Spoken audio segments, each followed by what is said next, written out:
We just had some massive announcements from Dana White, and I'm going to go through all of them in today's video. We've got Max Holloway versus the Korean Zombie as the main event of UFC Fight Night Singapore. We also have Cory Sandhagen versus Umar Nurmagomedov as the main event of UFC Fight Night Nashville. And last but not least, we have Ciryl Gane versus Sergey Spivak as, you guessed it, the main event of UFC Fight Night Paris. I'm going to go through all of them, starting with Max Holloway versus the Korean Zombie. This is... In another universe, this is a decent matchup. You see those two names, you see Max Holloway, you see the Korean Zombie, and you think, what's not to love? Main event, one of the Korean Zombie's last ever fights in the UFC and in his career as well. He gets to fight on his side of the world, if you know what I'm saying. It would have been better if it was in South Korea, although maybe it would have been worse. Because I'm going to say what I really feel about this matchup, man. Max Holloway, I'm speaking on behalf of MMA fans here. Just don't set a significant strike record on this man. It's one of his last fights. Show some respect. I don't mind you beating the Korean Zombie, Max Holloway. I have no problem with that whatsoever. Outstrike him by a couple significant strikes around. Just do that. The Korean Zombie lands 20, you land 25. Maybe you land 30. Don't make it 70-10 in round after round on the Korean Zombie, please. You don't need to land 500 significant strikes. And I'm saying this on behalf of all MMA fans. Max Holloway, if you set a significant strike record on the Korean Zombie, I'm boycotting every one of your fights until the end of your career. There's no need for it. There's absolutely no need for this. You've been given a sacrificial lamb to get a nice win in Singapore, and that's why I said I'm actually glad that this isn't in South Korea, because Lord heavens, I don't even want to put the South Korean fans through that. Could you imagine if this was actually in South Korea and they were like the biggest final fight for the Korean Zombie? He's a hero. They'd be cheering on the way out for the Korean Zombie, and they'd be crying on the way out afterwards as well. You know what I mean? They'd be cheering him into the cage and crying as he came out of it, because I feel like we all understand what Max Holloway is going to do to the Korean Zombie. Have an Arnold Allen type performance against him, Max Holloway. Why not? Just outstrike him a little bit like you did against Allen. There's no problem with that. You win, you get your win bonus. You'll probably get a performance bonus anyway, because they're just like, you're magnetic for performance bonuses, so they'll probably give you one anyway. They gave Steve Erceg one at UFC 289, so I don't see why not. There's no need to set a 500, 600 significant strike record in 25 minutes, Holloway. We know what you're going to do. Now, would it be crazy if the Korean Zombie could win this one? Maybe it would. And I'm actually glad that he is getting a top contender, because in a weird fight where it could be his retirement, but it's not official, but we kind of know that it will be his retirement, if he loses, he most definitely has to retire. And I'm glad that he will be retiring in a big fight in the featherweight division. I don't want to see the Korean Zombie retire on like the co-main event of a fight night card or the feature fight of a fight night card against Movsar Evloev or Ilia Topuria or one of these up-and-comers in the featherweight division. I don't need to see that. You know what I mean? I don't need to see him on the prelims of a pay-per-view against Giga Chikadze retiring there. I'm glad he gets a retirement in the main event of a fight night. This is good.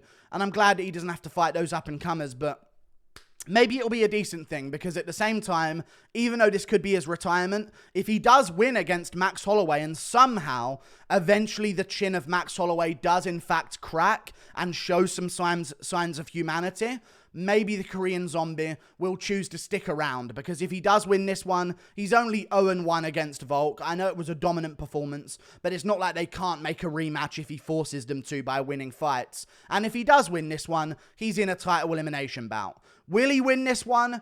Absolutely not. No chance, I don't believe. This is such a sad matchup, and I think this is one of those fights that gets made where you're going to see the real MMA fans from the non-MMA fans. Because some MMA fans are going to be like, oh my God, amazing. And it is decent, don't get me wrong. But then the nuanced MMA fans are actually going to react negatively to this. They're going to be like, oh, as soon as I saw this fight made, I winced on behalf of the Korean Zombie. As I'm sure he'll be wincing, as Holloway lands 700 significant strikes on him over 25 minutes. It's going to be sad. I'm not going to enjoy watching it. You have to kick against Holloway. Let's talk about the actual matchup skill-wise. You have to kick against Holloway. Even Volkanovski, where people were saying, oh my God, he completely outboxed Holloway. Best boxer, what? Even Volkanovski, with his level of boxing that was enough to absolutely school the Korean Zombie, by the way, knows that he has to chop apart the leg of Max Holloway. He has to throw kicks to the body in between. He has to mix it up with kicks as the fight goes on to try and nullify the footwork of Holloway and stop him from entering that flow state. Yair Rodriguez did the same thing. Destroyed Holloway's legs in the early rounds of those fights, and that allowed him to have a competitive 5-round decision. Arnold Allen moves really well. He mixes it up really well. He was throwing a bunch of head kicks and body kicks and leg kicks as well, trying to mix it up against Max Holloway, and it stopped Holloway from getting in his flow. There's nothing in this matchup outside of I guess, the power of the Korean Zombie, which I don't think is enough. There's nothing in this matchup to stop Holloway from starting his snowball effect of a fight. That's the problem here. Korean Zombie is a boxer with a decent grappling game to fall back on in the UFC featherweight division. It's just tough, and I don't think he's going to win. I just hope Holloway, and I'm going to ask this of Holloway, and I think we should all ask this of Holloway. Go easy on him. Just outstrike him a little bit. There's no need for a massacre. There's going to be kids in the crowd. You can't do that in front of kids. We move on to another fight. Cory Sandhagen versus Umar Nurmagomedov. Massive matchup as the main event of August the 5th. I love this matchup. I really, really love this matchup. I could kind of see it coming by the way they were talking about the other fights taking place in the division with Merab being injured. I know they were talking about Merab versus Cejudo, but Merab's injured with like a broken hand or something along those lines. I'm not sure. And now they're talking about Cejudo versus Marlon Vera for some reason. As soon as I heard rumors of Cejudo, Marlon Vera, and some other rumors about fights being made in that division, it's kind of obvious that they were going to do Sandhagen versus Umar, number 4 versus number 11. Respect to Cory Sandhagen for taking this fight, because I know they always say this about a Dagestani guy. No one's accepting a fight with him. Absolutely no one. What about the last so ever many people that accepted a fight with him? He's literally 4-0 in the UFC. Did none of them accept it? Oh no, those guys unranked accepted it, but no one as a top contender's accepting it. Maybe because he's number 11. And Sandhagen's looking to fight Merab and Cejudo. And Cejudo's looking to fight, they're looking to fight other top 5 guys. I always think that narrative's a little bit overused when you've got an up-and-comer. Like, why would they want to fight an up-and-comer? They're obviously looking for someone higher ranked. Sandhagen deserves a title elimination bout. And I'll be honest with you, I don't even know if this is a title elimination bout. I could see it being so if Umar wins, because they love Dagestani fighters so much. But Sandhagen, if he wins, I could still see them saying, hey, if Cejudo versus Marlon Vera actually does happen, you're taking on the winner of that again, and this time we're going to put 2 judges in there to give it to Marlon Vera. So good luck. You know what I mean? I think this is a great matchup, though. Cory Sandhagen, Umar Nurmagomedov. I am going to have to side with Cory Sandhagen. I see a lot of people saying stuff like, right here, they say, Cory, please don't do this. One of the top comments on that post. Umar Nurmagomedov, he had a great performance against Raoni Barcelos. He did, and he landed that KO. I don't see him KOing Cory Sandhagen. I've seen a few fights of Umar Nurmagomedov where people haven't got completely destroyed on the feet and they can hold their ground. Cory Sandhagen is one of the best fighters in the bantamweight division. And although Umar's really good, Sandhagen, I'm worried though, because he did get choked out in round 1 against Sterling. It's a really tough fight to predict, because with the Dagestani fighters, like Makhachev, who just from them being so good that maybe other guys don't want to fight them and they can't naturally progress, at least we can say this, they can't naturally progress up a division the same way other normal fighters can, I guess. So there's always this sort of like, we expect them to be really good, but we really don't know. So it's always a bit of a coin toss when I'm picking a Dagestani fighter to take on a top contender. Umar's really young though. That's something that does need to be mentioned. And he likes to strike quite a bit. And we were saying the same thing about Said Nurmagomedov, and then he got beat by Jonathan Martinez. Now, I know Said Nurmagomedov didn't have as good of performances, but he was still looking good and winning fights against good opponents. He did end up losing to Raoni Barcelos, though, at one point in his rise. But you know what I mean? Like, there's a very fine line, especially at bantamweight, from looking good against someone to looking pretty bad. Like, we saw it with Adrian Yanez. He's the perfect example of this in the bantamweight division. He smokes bottom feeders. He gets given a tough test outside the rankings in Davy Grant and arguably loses but wins a close decision. And then he takes another step up against Rob Font and gets smoked in the first round. So it's just like there's these minute steps in the bantamweight division that can change the way they just change in levels of skill beyond that of other divisions massively. So I'm really looking forward to this fight. Umar does have a good amount of experience. He's 16-0. He will not have fought since January, so it's a bit of time off for him. But he's 27, man. Is prime Cory Sandhagen going to lose to a 27-year-old Umar Nurmagomedov? I'm just not sure that he is. I'm not sure that he is.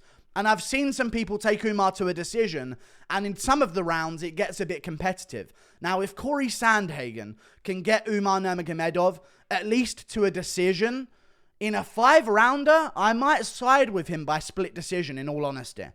I might have to side with him. So I think I'm actually going to go with Cory Sandhagen, very close, 48-47 decision. I reckon he gets this one done. I don't think Umar's grappling is as dominant as the other Dagestanis, as even DC and that say. He's a bit more of a striker out of the lot of them, a little bit more like Zabit Magomedsharipov, where we see this great striking, but we don't see the dominant ground game that we see in Khabib or Makhachev's game. Makhachev's a bit more well-rounded, but Khabib is more of that solely, purely a grappler out of that Dagestani bunch. So I don't know how this one's going to go. Remember, Chimaev was destroying people, and then he gets given Gilbert Burns, who just has like a basic understanding of everything. Not basic, but he has a well-rounded game and a good understanding of every part of the game, and he can give Chimaev real problems. So I'm actually going to pick against Umar here. I'm going to pick against Umar Nurmagomedov, and I'm going to go 48-47 Sandhagen in a very close fight. Expect me to rage unimaginably, naming Umar a bunch of different things if that pick is wrong. So I might as well just pick him so I don't get cancelled, and then I can be unhappy but correct. Who knows? Maybe I'll switch to that. Maybe I'll be unhappy but correct rather than happy. No, I won't. There's no happiness. There's no happiness in these matchups. I'm unhappy but correct, or I'm unhappy and wrong. So you know what? I'm picking Umar. I'd rather be unhappy and correct. We move on to another fight that's on this announcement spree that Dana White's been on. Ciryl Gane versus Sergey Spivak. Now, this one is interesting. I see people saying stuff like, what about Pavlovich? He refused the fight or something? Like Pavlovich turned it down? Can I ask you a real question here?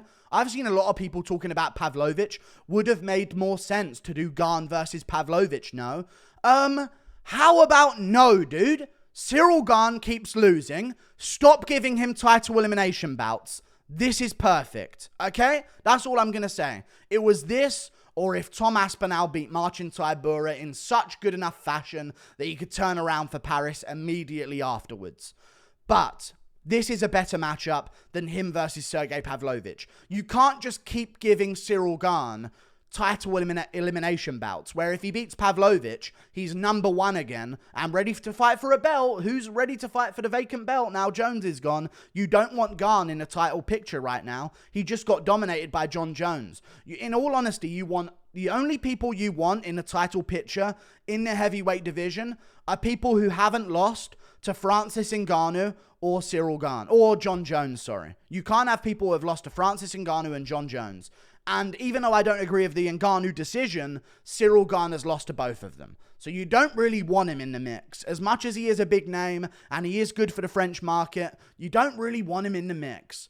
But we have got this matchup, and I think that Ciryl Gane in a 5-rounder will likely be able to do okay against Sergey Spivak.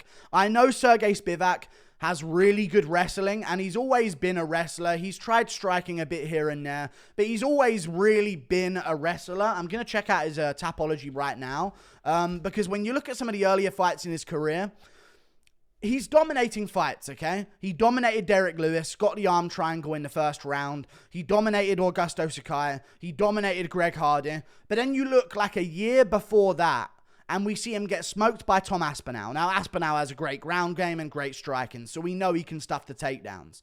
Alexei Oleinik takes him to a close decision that he wins over Oleinik. Jared Vandeera gives him more of a fight than Derek Lewis does, even though he dominated both fights. Gives him more of a fight than Derek Lewis does. Carlos Felipe, some fat sack of mess that trains, I guess, with Jailton Almeida, so maybe there is some logic to this. He takes him to a majority decision. You know what I'm saying? So maybe there's that tiny step up for Spivak where you aren't just a fat old heavyweight, where he maybe can't absolutely ragdoll you like he can with the other guys. And maybe the actual athleticism of Ciryl Gane is going to be enough to scramble out of those positions. But I've had this same argument before the Jon Jones fight. So you know what? I'm actually leaning Sergey Spivak here over Ciryl Gane. Ciryl Gane, it's not like he has the power of Aspinall or the speed of Aspinall to just finish Sergey Spivak in the first round. I think if Ciryl Gane gets a finish, it's probably going to be in round 3 or round 4 or 5 in the later rounds of this championship fight. It's not like he has that built-in natural power like an Aspinall or other fighters in the heavyweight division. I'm just using Aspinall as an example because he's the guy who beat Sergey Spivak. But I actually like that Ciryl Gane has taken this fight because I think it's a big fight for him, style-wise, to make sure that he actually gets back in there the right way. You know what I mean? You just lost to a grappler. You just got out-grappled by Jon Jones pretty easily. Before that, you got out-grappled by Francis Ngannou, which doesn't look good. So actually, I am going to pick Sergey Spivak here as of right now. My pick could change, but I am going to pick Sergey Spivak right now. 28 years of age, young, still developing, still performing better and better as a fighter, still getting better, still getting more comfortable. He's a veteran of the UFC as well. He joined the UFC in 2019, and since then he's had 4, 5, 6, 7, 8, 9, 10 fights. He's 7-3 in the UFC. He's on a 3-fight losing streak. He's won 6 out of his last 7. He's very, very good, and he beat Tuivasa way earlier on in his career as well, so it's a tough matchup, but I'm glad Gane's taken it because we need to see him do well against a grappler after seeing what happened to him versus Jon Jones. You just have to see that. I can't see Ciryl Gane in a fight for a title before I see that part of his game taken care of. And if he can get past Sergey Spivak, we can't assume that his game is improved to the level where now he can't be out-grappled by a guy like Jon Jones, but we can at least assume that, okay, he's still working on his grappling and he's actually taking the right steps to improve that part of his game so he can get back to the top of the heavyweight division. And I'm glad they didn't do him versus Pavlovich. I'm very glad about that. I think Pavlovich should be the backup opponent for Jon Jones versus Stipe Miocic, and they should try and avoid having any of these up-and-comers fight each other at the very top at the moment, and I think they should avoid having any of them fight Jon Jones or Stipe Miocic. You want Stipe and Jon Jones to retire at the same time at MSG in November, and then you want to leave that, have them all leave, and you want to have like a skirmish between Spivak, Ciryl Gane, Pavlovich, and Aspinall to see who will be and Jailton Almeida to see who will be the champion moving forward, because none of them have history getting smoked by you-know-who. You know what I mean? Jon Jones or Stipe Miocic. You don't want a champion of the heavyweight division, so maybe you don't want Ciryl Gane in the mix, to be honest with you, but you want as little people who have been smoked by those top heavyweights at the moment as you possibly can. You know what I mean? You don't want to have a champion who got smoked by Jon Jones in the first round. No one's going to take him seriously as a champion. You want a champion with no history with any of those former heavyweight champs, like Ngannou, Jones, or Miocic, so then they can say, no one's beaten me, I'm the best in the world, and we can actually promote them as the best in the world and the baddest man on the planet, while Ngannou's off fighting fat old men at PFL. Like and subscribe. Thank you for watching. Toodle pip, I'll see you later. Goodbye! That was fun. Great fights.